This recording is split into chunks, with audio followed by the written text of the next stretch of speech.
Isang dating US National Gymnastics team member ang posibleng magsusuot ng national tricolor sa paparating na 2023 Asian Games ngayong buwan. Kilala rin kung sino siya dito sa report ni Daryl Oclares. Rise and shine, Daryl.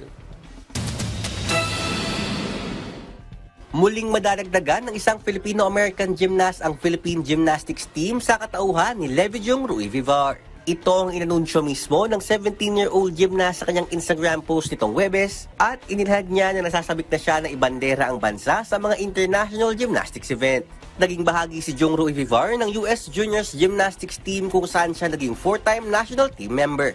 Si Jong Rui Vivar na ang ika-4 na Phil-Am na nakasama sa koponan na kinabibilangan din ni Alea Finegan, Kylie Kivame at Emma Malabuyo.